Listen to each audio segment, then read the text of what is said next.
If you're anything like me, you love setting up a new journal. That fresh slate feeling we get from working in a new notebook, setting out our intentions for what is hopefully going to be our best year yet. And this time around, I'm even more excited about it because of the changes that I'm making to my planning system for the year ahead. Let's flip into the notebook and get started. Now, you may have noticed we're not starting at the very start of this notebook. If you've been around the channel before, you probably know why this is, but if you haven't, hi, I'm Jess. I'm an ex-chemistry teacher turned full-time journaling content creator who loves to bring you ideas about journaling, productivity, creativity, and effectively anything in between. And this notebook here is what I call my yearly collections journal. Rather than set up all of my new year pages at the start of a brand new journal, which is fairly typical in our community, instead I like to split my collections. So the ones that I can just use for a 6-month period, which is the typical lifespan of one of my journals, that goes into what I call my everyday journal, whereas the ones that we're going to have in this notebook, these are the yearly collections.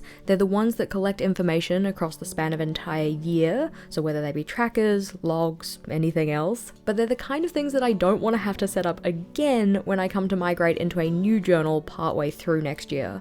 I find that typically my journals will last me anywhere from 4 to 6 months, and there are just some collections that honestly I couldn't be bothered rewriting when I move into a new journal. Rather than rewriting them, I instead put them in here, and I just use this journal for the entire of the year. Now, given the fact that this notebook has 160 pages, and I typically don't have 160 pages worth of collections to set up for an entire year, I use this journal year after year to hold those yearly collections. I actually started using this one in 2022, so currently it's holding 22, 23, 24, and now we're setting up 25. After setting up all of the pages that we're going to have in this video, I do have a little bit of space left at the end, so I'll probably be able to fit 2026 in here, but even mentioning 2026 feels ridiculous because we're not even at 2025 yet. As mentioned at the start of the video though, I am making some changes to my system next year, and one of the big ones is going to a gamification model for my life admin. By life admin, I effectively mean anything that I need to do in the realm of like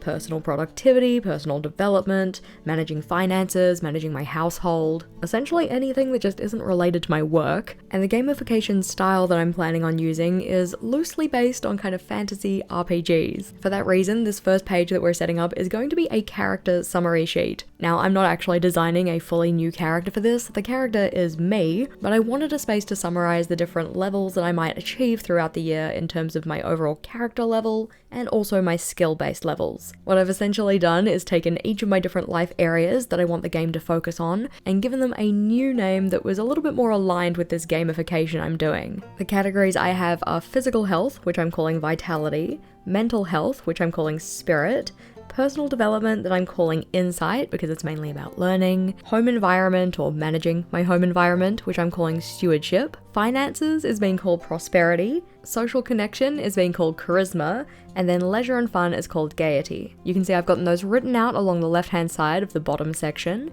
and then next to that on the right, I'm going to be able to keep track of how my character levels up across the year. Above this, in the middle of the page, we also have the character level section. This is going to be based on how many points I accumulate throughout each of the months of the year. Well, actually, it's going to be throughout all of the cycles in the year because I don't actually do monthly planning anymore. I do what I call cyclic planning, but for the sake of simplicity, essentially I'm going to be totaling up my points in each of the different skill areas within each month, and then if I achieve the right amount of points, I'll be able to level up my character as well. One of the things that I've been very much enjoying doing in my journal recently is using creative lettering styles, but in particular, not having to draw that creative lettering in myself. What I've been doing to achieve this is finding fonts online, typing out the headers, printing them out, and sticking them in. This lettering style was called Ring of Kerry, it's just a free download online, and essentially to make the headers, all I did was measure the space in my notebook, set up a table in Microsoft Word, type out all of the headers that I wanted for the setup, and printed them off on sticker paper. I wanted the coloring of the headers to kind of match the overall setup,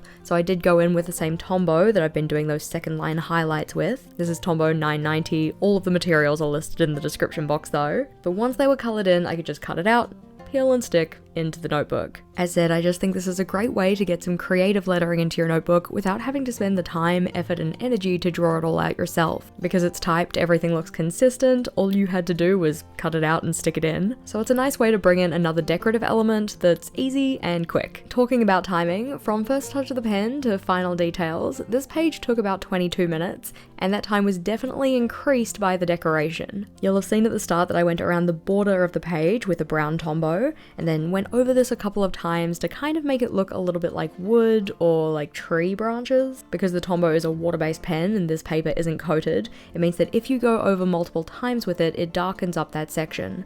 You can actually use this to your advantage to add some kind of texture or a little bit of a pattern to the sections that you go over multiple times on. Because with this gamification style I'm doing for next year, it's kind of fantasy RPG themed, I wanted to make my setup in that theme as well. For this border decoration, I was kind of thinking old storybooks, kind of fairy tale-esque, but done in a way that isn't too time consuming, though it did certainly add to the time taken. Effectively here, I just went in with a green paint pen and drew a kind of woven vine shape snaking up and down the edges of the border. I didn't want it to go around the entire of the border, I wanted there to be some little breaks in it. This helps to just add some visual interest to the page, and I can put the vines in places where I need there to be more kind of visual weight. Just helps the page look a little bit more balanced. To make the vines stand out a little bit, I also made sure to do a little bit more work with the brown pen, just to add some shadowing to the wood texture sections, and I also went in with a lighter color green paint pen to add some highlights to the top of the vines. I didn't want to spend too much time trying to make this like hyper realistic or anything, but by adding those smaller highlights and shadows, it just adds a little bit more dimension and helps make it look a little less flat. To pretty up my vines though, I wanted some florals, but I didn't want to spend a whole bunch of time drawing flowers, so I just used the tip of a burgundy colored Tombow and pressed it down onto the page so that the very tip of the Tombow touched the vine and kind of angled my pen away, which made these little teardrop shapes. When you put two of them together, they kind of end up looking like a little heart, or what I'm going to consider a little flower. In terms of page structure, like we said, we have the skill levels down the bottom, the character level in the middle, and then the section at the top is going to be what I'm calling the mission. So this is effectively a space for me to describe why I'm playing this game, what is it that I'm hoping the game will help me achieve, and really that's just helping me live a more balanced life. I am the kind of person who has a tendency to put all of my effort, energy, and time into my work, mainly because I like what I do, but it does mean that other areas of my life end up feeling a little bit neglected. I want to use this gamification system to help me do more in the other life areas. Make sure that I'm taking care of myself both physically and mentally, making sure that I'm maintaining my connection with others, and all of the other stuff that goes on that isn't just for work. We are going to have a separate video that goes into a lot more detail with how the gamification works and how you can get involved too if you want to. If you want to see that one when it comes out, make sure that you're subscribed to the channel so that you don't miss it. On the right hand side of the spread though, this is where we're going to be setting up my goals layout. This is effectively just a space to summarize what goals I'm working on through each quarter of the year, but because I'm going with this fantasy RPG theme, I wanted to rename each of the pages in my setup so that they kind of fit the vibe a little better. Rather than just calling this one goals or goals summary, I'm calling this page my main objectives. The structure of the page is going to be fairly simple. We just have second line highlights going from top to bottom on the page, with a pink highlight to indicate the separation between each of those quarters. Again, with the renaming, rather than calling them quarter 1, quarter 2, I'm going to be calling them seasons, so season 1 through 4. These won't actually perfectly align with the kind of like weather-based seasons, so spring, winter, so on and so forth, but rather season 1 will just be the first 13 weeks of the year,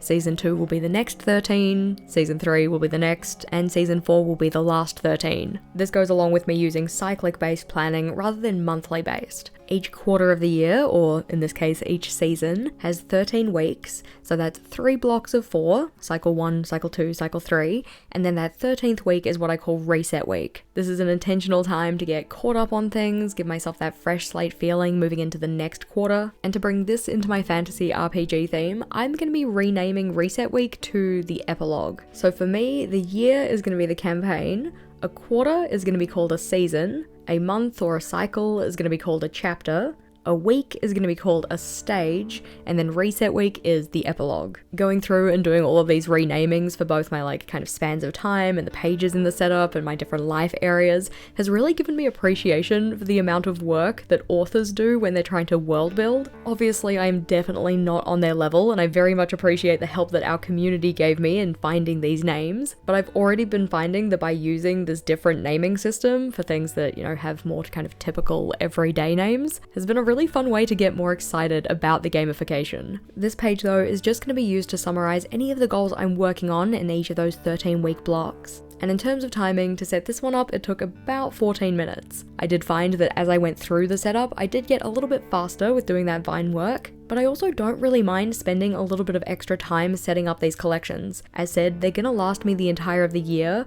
I'd rather put in the upfront time cost to make something that I like to look at, because if I like the way my journal looks, I'm much more inclined to actually use it, which is kind of the point. Flipping on over though, and we're getting into a layout that I love to set up with my new journal setups, and that is what is usually called the 101 things list. The idea behind this one is that it would be 101 things, both big and small, that I wanted to do throughout the year, but in 2024 I found that I wasn't actually able to think of 101 things. Previously, I have been able to populate the entire list, but this time around I actually only got to 69 items added. What I've instead decided to do is go to a model of 52 things in 52 weeks. So it's still going to be a combination of bigger goals and smaller things that I want to experience or try. A lot of the times I do try and pack this list with a lot of fun stuff, and that also means that I can fit the entire list onto one spread rather than having to do 2 spreads with a Dutch door or something like that. To fit in with the rest of the pages of the setup, I again went through and did that brown wooden border. I find that using these elements repeatedly throughout each of the pages of the setup just helps to make everything feel cohesive. As mentioned, I like it when my journal looks nice. I'm much more inclined to use it, and one of the ways that I feel it looks nice is when all of the pages are kind of matchy-matchy.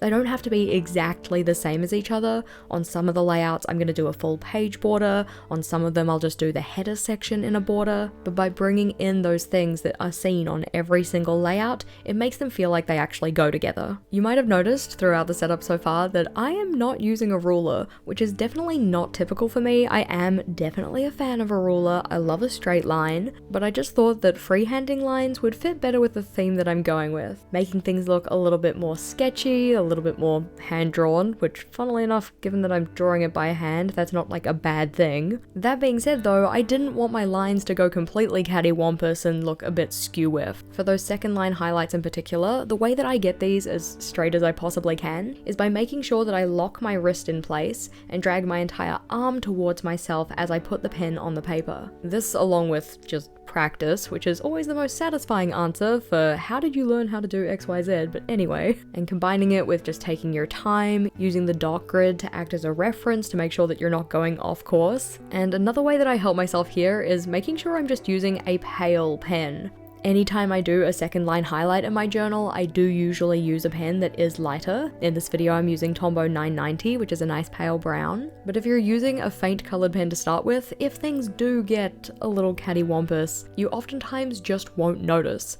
Especially if you're doing lots of line work at once, you can kind of rely on the cheerleader effect. If the majority of the lines are going in the right direction, then any that have gone off course kind of get hidden. So as we said, general tips: lock your wrist in place, drag your entire arm towards yourself, use a pale colored pen, take your time, use the dot grid to guide you, and very unsatisfyingly, practice does make better. In terms of the structure of this layout though, you can see we have 1 through 26 on the left hand side and then 27 to 52 on the right. It is nice working with an even number rather than 101 because I can have even columns on both of the pages. And then along the header bar we have the names for the columns. So the leftmost column is just the number for the task. Next to this I'll be putting in a checkbox so that I can check off when the task is complete. The majority of the space is going to be taken up by what that task is. So what are those 52 things that I want to do? And then along the right hand side I can write in the date of completion. Previously when I've made my 101 things list, I usually just use the top section as a big kind of decorative space, but rather than introduce a new style of header or a new style of decoration to this page, I instead decided to add in a key for my different tasks. I thought it would be interesting to see which of the tasks on this list are ones that I've brought forward from previous years,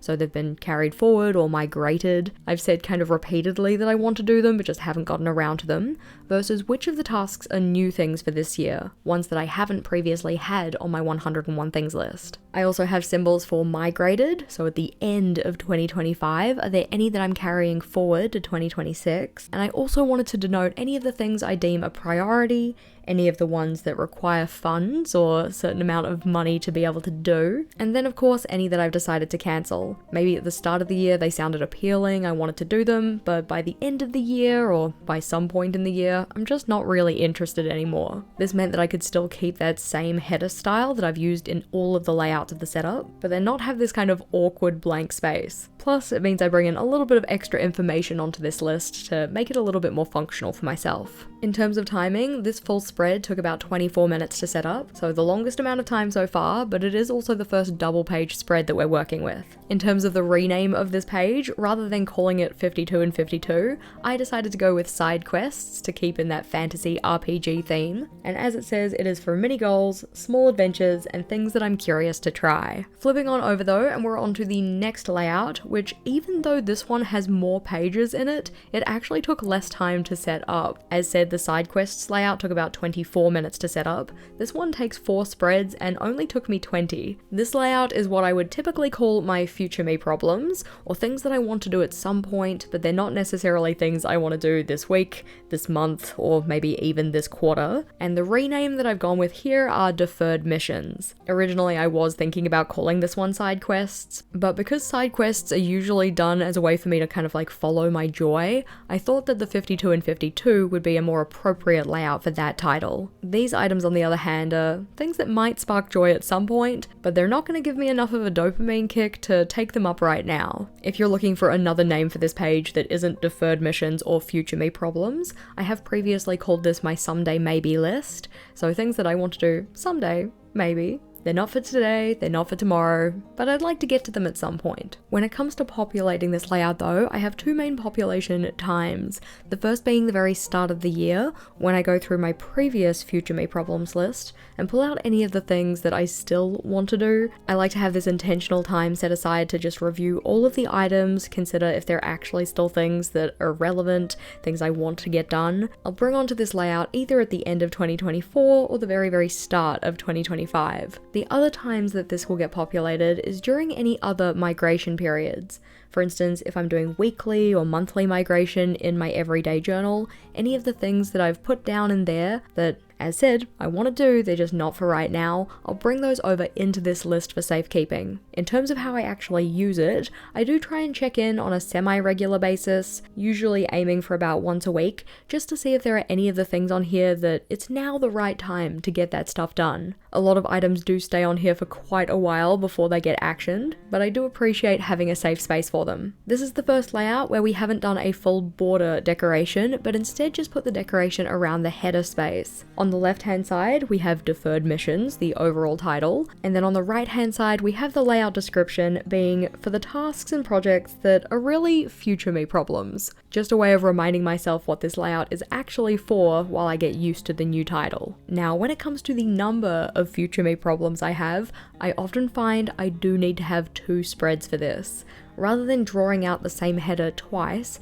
I decided to turn this page into a Dutch door though. This is done just by cutting along the bottom of the header on the right hand side, and I'm going to be sticking that top section of the page to the page that sits underneath it. This means that the bottom section will swing from side to side, and I can still see that full header bar regardless of which of the spreads I'm sitting on. Oftentimes when people make Dutch doors, they think they have to fully remove a section of the page, which is typically what I do, but this time around, to kind of protect the structural integrity of my notebook, I didn't want to remove a section from this page. Instead, I just put that horizontal cut underneath the header and then stuck the header down to the page underneath it. This is a trick I'm going to use again on the next spread we set up, but I am very much looking forward to my migration process at the end of the year, which will see this layout getting its initial population. Flipping over though, and we're onto a layout that I thought I wasn't going to set up. Like, my intention was to actually not include this in the setup, but the more I thought about it, the more I figured I actually wanted to have it. This layout is one that I would typically call an XX's in 20X, which sounds silly, so let me explain. Essentially, for this year, 2024, that was 24 24s in 2024. For next year, of course, all those numbers are going to be 25, but to rename this layout to go with our RPG theme, I'm calling this one a Mastery Builder. Essentially, what this layout is going to summarize is 25 things that I've selected to do 25 times in the year of 2025. Now, if you're going to do a layout like this, it is important to be mindful about what you're selecting. Can you realistically do those things 25 times? Admittedly, I don't often push myself super hard to get every single one of them done 25 times, but I'm selecting things that I know I can do multiple times, and I want to do them multiple times. I want to bring more of those into my life, and I use this layout as a way to incentivize me. On this first page here, we're setting up a graph style layout, where I can check off each of the instances of having done those 25 things. I again made use of the fact that the Tombow is a water-based marker, so if you go over it multiple times, it darkens sections up. This meant that when I put in the vertical and horizontal lines for the graph, we get that darkening of any place the pen's been over twice. By setting up the graph like this, it just makes it a lot more readable for myself. I can read up and down each column using those highlights, and also across from each of the numbers using the highlights too. To write in what my 25 things are though, I'm just using the same Stettler Tri-Plus fineliner that I've been using for all of our subheaders. This time just opting for my regular all caps rather than doing the serif style, mainly because the serif style does take more space, and the space down the bottom here is quite tight. In terms of the 25 things I'm including, we'll talk about those in a second, but while the graph style just summarizes how many of each of those I've done, I often find that I forget if I've actually recorded things on here. To help myself out, I also have additional sections for each of the 25 things to record what each instance was. So for instance, previously I've had things on here like watch 25 movies, so I'll have a list of what those 25 movies actually were. I'm not including movies this time around, mainly because I'm also going to have a reading and media journal set up, and all of that information is going to be captured in there. One of the things I'm very much aiming for with my 2025 setup is making sure that I don't have any duplicating of information. I find that my journaling system becomes more difficult to keep up with, and my motivation to do so is lower if I have the same information stored in multiple places. To have a space to list out all of those instances though, you can see I have 2 columns on the right hand side, but I'm going to be doing this for every single one of the 25 things. This means a lot of pages taken up in my journal, which you might not be super incentivized to do in your own setup. This layout took up 7 spreads or 14 pages, which is quite a lot of your journal, but because this one is separate from my everyday journal, it's not the one that I use for all of my like daily task lists, weekly layouts, that kind of stuff. I don't mind using a little bit of extra space. If you were doing a layout like this, you also don't have to include a space to record every single instance of every single thing. I just find that it helps me in terms of my memory to have a space to write those down. As for the things that I've included on my Mastery Builder, I wanted these to be specifically tied to the different life areas or skill areas that I set up on that character summary sheet. In terms of my vitality or physical health, this is having 25 days where I drank a liter of water. I'll be recording 25-minute workouts, days that I didn't have fast food. For mental health or spirit, there are mind unwind sessions or brain dumps, reflection sessions, and days off from work. For personal development or insight, we have personal knowledge management entries, or adding things to my second brain, identifying skills that I want to build, and time set aside for intentional goal work. For stewardship or my home environment, this one I decided to have 4 rather than just 3,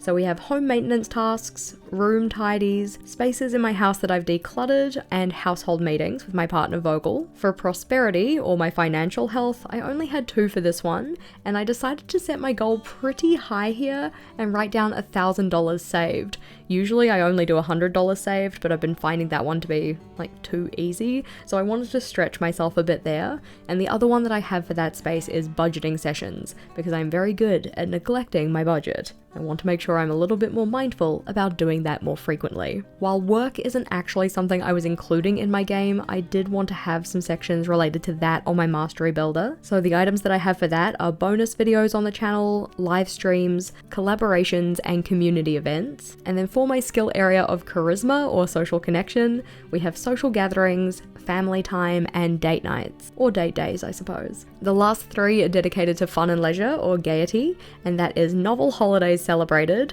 so things like Donut Day, Talk Like a Pirate Day, things that I've tried that are new to me, and mini adventures taken. I'm feeling quite optimistic about this layout because I have specifically tied those things to the life areas that I want to, get more balance in, build up my skills in. And then in the spare section that I had at the end of my 7 spreads, I just put in a little space for statistics. Things like how many of each of these did I accomplish in each month of the year? What was my first skill that I checked off all items for? Which one of these had my first task completed? Things like that. As said, this can be quite a lot of spreads to use in your setup if you wanted to do something similar, so you might just want to go with the first page that has that graph summary. But although I wasn't initially going to use it, I am excited to use this one next year. Flipping over, and the next layout we have is dedicated to finances.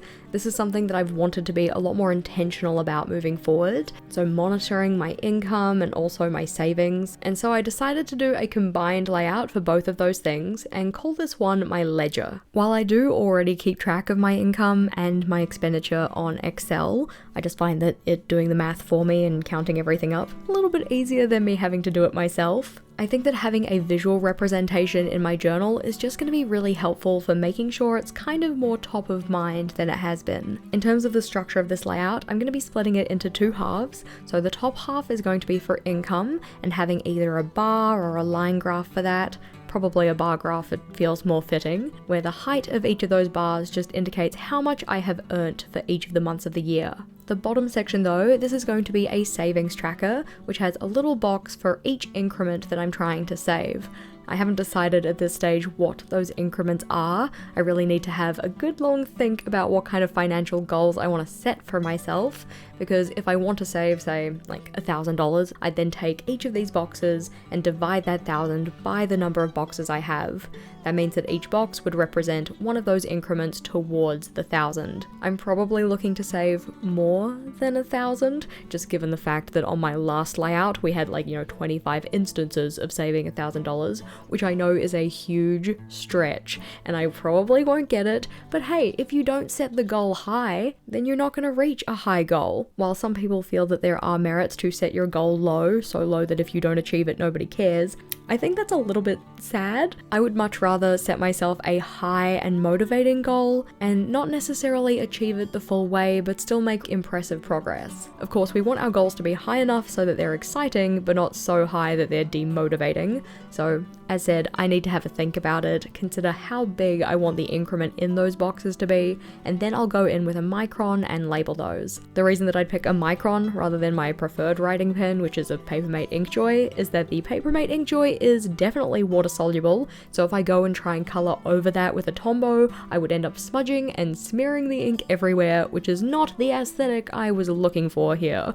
On a similar note, I haven't put a scale on the income section just yet because I'm not too sure what's a realistic increment for each of those horizontal lines. I'm gonna need to check with my budget from this year to see how much I earned in each month kind of on average, and use that as a way to make an appropriate scale for my graph. Essentially though, each of those horizontal lines will represent the same increment, and then depending on how far each bar comes up from those initials we have running along the bottom of the section, that shows me how much I earned in each of the months. In terms of timing, this finances or ledger page took about 13 minutes to set up, so the quickest in the setup so far, but this time was severely undercut by our next layout, which I would typically call my home projects page, but going with that RPG fantasy theme, I'm calling it homestead upgrades. This one came in at 8 minutes, and that's because the structure of this layout is super simple. It's effectively just a second line highlight for the entire of the page, outside of the header section, and then some highlights along the left-hand side as well to indicate some different things about my home projects. I'm going to have a column for indicating that it's an important one that we kind of want to prioritize, a column to indicate that it's one that requires some saving or some funds, some money is required, and then just a column to house the task bullet. Next to this, I'll list out what that task or project is for the house, and then along the right hand side, I'll have a space to write down the date it was completed. I appreciate having the dates there just because it gives me a little indication of when we were doing the majority of the work on these things. That's why I include it in layouts like this one and on the side quests list, just so I can see how my task actioning was spread across the year. While Vogel and I do also keep this information in a digital space that we can both access, I like having it in my journal kind of as a record of achievement. Like as I check things off this list, it shows me the things that we were doing doing to make our space more of a home rather than just a house. Even if we didn't actually get around to actioning a project, it shows the things that were important enough for us to write down, and our general thoughts or intentions for our living space. I do want to focus a little bit more about making my house a kind of like peace-inducing place to be, outside of just thinking about the regular kind of like chores, housework type stuff. What other things could I do to make my living space as comfortable and as cozy as I can? Flipping over though, and the next layout we're setting up is one that you might see in a lot of YouTuber content. If you're watching a lot of new journal setup videos for people who either do YouTube as a living, or maybe it's kind of like a side hustle for them, and I do feel that often people will skip over that section because they don't feel it's applicable to them. But before you do that, I figured we'd talk about the ways that you could use this layout, even if you're not using it in the ways that I am. The general idea here though is that for each of the sections that I have on the page, so 4 on the left, 4 on the right, this is going to be for tracking some kind of statistic. The pink highlighted line in each of them is going to be what the statistic is, and all of the space underneath this is a place for each of the months, and then one at the end for the year as a whole. In these, I'm going to be recording the statistic value at the start of the month and the end of the month, and also the change across that month, or for the last row in each section, that'll be across the year entirely. You can probably guess what kind of statistics I'm going to be recording, but if you wanted to use this layout for yourself but didn't want to track social media statistics, you can do this for effectively anything that you can put a numerical value to. For the structure that I'm using, where you record the value at the start and the end of the month and then calculate the change, other examples could be things like savings tracking, so thinking about how much was in your savings account at the start and end of the month. It could be debt reduction. If you had a physical health goal that either was looking at weight or size, you could record statistics related to that. If you were undertaking a writing project, it could be the change in your word count. There are a lot of different options, but essentially anything numerical you can fit to a layout like this. With a small amount of tweaking, you could also make it so that you weren't so much looking at a start and end value, but rather just the number of times something occurred. Maybe if you're trying to go outside more, or read more books, watch more movies. Essentially anything you're trying to do more of in your life, you could bring that into a layout like this and record the number of times you do them. Then across the year, you can see how you're tracking in terms of any goals you have related to that. As noted, for me, it is going to be social media statistics because this is my job, and it's nice to see that our community is growing and tending in a positive direction. Because I have a lot of different spaces that I'm keeping track of, this one was a double spread, so taking up 4 individual pages, and I cut away that top section so that I could use that Dutch door trick again, so I only had to do the header once. In terms of timing, the layout as a whole took about 34 minutes, so it is one of the longer ones in terms of this setup, but comparing it to the Mastery Builder or the 2525s in 2025, it has literally nothing on the amount of time that that layout took. That being said though, that layout did span 7 spreads, so that kind of gives you an indication as to why. In terms of the structure of each of these sections though, as said, I have a row for each of the months of the year, and then also the bottom row for the overall change across the year. I use a little triangle, or what is essentially a capital delta, to represent that. In science and math, this means change, so I like to put that in to indicate the change from the 1st of January through to the 31st of December. In each section along the top, right underneath the header, that's where I'm going to be writing in column headers for first day, last day, and overall change for that month. But I forgot to write that in during the filming of the setup, so I still have to go back and fill that one in. The little quote that I put at the top of the right-hand page says, "Alone we can do so little, together we can do so much." I thought this was kind of a nice quote to go along with the idea that all of these statistics I'm tracking, they're for the purpose of community building.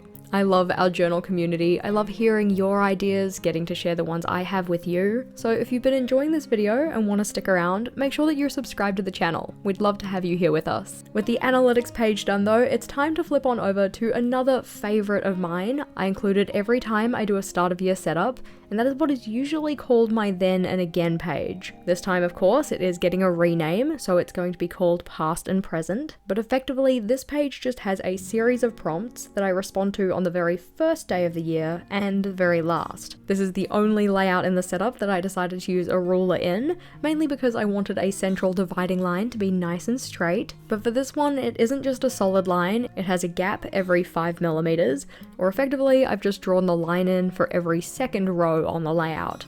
The gaps in the middle are going to house what those prompts are, and the ones that I went for in this layout were savings, weight, a favorite movie or movies that I've watched recently, a song that I've recently enjoyed, a book that I've recently enjoyed, a TV show that I'm watching, something that I've recently tried, something that I want to try, a recent accomplishment, a phrase that I've been using over and over, a game that I've recently played, which I probably would have preferred to put a little higher up on the page, but it's fine, a current life problem, something I'm looking forward to, and something I'm nervous about. The hardest part of setting up this layout is getting the text centralized, and I definitely could have gone in with pencil first, but I don't know, tricked myself into thinking it was going to be just fine. Of course, I did have to go in and cover over one of the prompts and rewrite it. For that one, I just used a little bit of white sticker paper, mainly because I find that the texture of the sticker paper is really similar to my notebook paper, but it doesn't add as much bulk as cutting out a piece of paper from the back of my notebook would. Because the sticker paper is a little thinner, but it still kind of blends with the page well, I don't end up adding a lot of bulk, and because it's sticker paper, it's really easy to stick in. This layout took 13 minutes to set up, and I just find it to be a really fun and simple memory keeping style page. While I was setting this one up, I thought it might actually be kind of fun to do one of these on a monthly basis. So rather than just having the first of the year and the last of the year, maybe having the first of every month. You'd have to be careful about which prompts you chose, because realistically I do like to have things that are going to change over that span of time. That's why the prompts of things that I've recently enjoyed in the space of like books, movies, TV shows, they make for really good prompts rather than favorite movies, because those ones have a tendency to take a bit longer to change. As said though, I do very much like this layout and I'm looking forward to filling it in as well. If you couldn't tell, I'm just very excited to get into all of the pages we're setting up here. We will of course have a proper migration video where I come in and populate all of these layouts, but that one's going to come out a little later, so stay tuned. Onto the right hand side of the spread though, this is where I'm going to be putting my letter to me. This one didn't need to have a page header, I didn't think it was going to be super necessary, mainly because the majority of the page is going to be taken up by a large pocket. This pocket is what I can then slip my letter into. I typically type the letter rather than handwrite it, while the idea of a handwritten letter from my past self is very appealing. The actual act of having to write the letter by hand is less so. I'm not really a fan of handwriting a lot of text, which feels kind of silly considering like journaling is my job and stuff, but essentially for this layout, what I do is at the start of every year, I write myself a letter to open at the end of the year. So for instance, this year, start of the year, 1st of January, I wrote a letter for December 31st me. In this letter, I like to write in some words of encouragement. I like to note down any accomplishments from the previous year that I was proud of, anything that I'm hoping for the year ahead. So for instance, for my 2024 letter, I wrote down things that had happened in 2023 that I was proud of, things that I was hoping for 2024, and also some words of encouragement for 2025. Normally I will use a proper envelope when I make this page, but I don't seem to have any anymore. I have no idea where they went. So instead what I did was use a brown paper bag and just cut it to make a pocket myself. I think this just goes to show like you don't actually need any super fancy materials to work in your journal. The brown paper bags were literally bought at the supermarket and I've used them multiple times in my setups. In this one I just measured the paper bag against the layout so I could see roughly how big I needed to make that pocket, and then cut and folded it appropriately so that I could stick down the outer edges and the lower edge, but left that top edge open so that I can slip things in and out. Because making the pocket is a little bit fiddly, this layout did take 15 minutes to set up, but I have a nice deep pocket to house that letter that I write to myself at the start of 2025. I'd love to know if there are any layouts that we have in this video that you're considering putting into your setup. Most of these are staple layouts for me with just slight tweakings of the name, and there's definitely a reason that I use them time and time again. They're helping to support me do the things that I want to do, both in my journal and in life as a whole. Here you can see proof that the pocket does indeed work. I'm very much looking forward to both writing my letter for next year and also reading the one that I wrote myself at the start of this year. It's always just a nice New Year's moment to be able to read the words from past me, but flipping on back so that we can flip through, I really love this setup. As said, most of the layouts are ones that I do use time and time again, but I'm feeling good about the ways that I've tweaked them to align with this gamification that I want to bring into my life admin. I think that renaming each of the life areas was a bit of fun, and I'm feeling good about the names that I've picked, but if there were any that you would have picked differently, I'd love to hear about them. The gamification is certainly something I'm excited about, so stay tuned on the channel if you want to hear more about how that's going to work. While this setup was more so decorated with the printed headers and the pen work along the borders, this isn't the only style of decoration I enjoy using, so if you are on the hunt for more new journal inspiration, then this playlist is the next one to check out. That one has all of my previous new journal setups with a bunch more layout inspiration that you can use as you get set up for the new year, so click or tap on that one and I'll see you over there.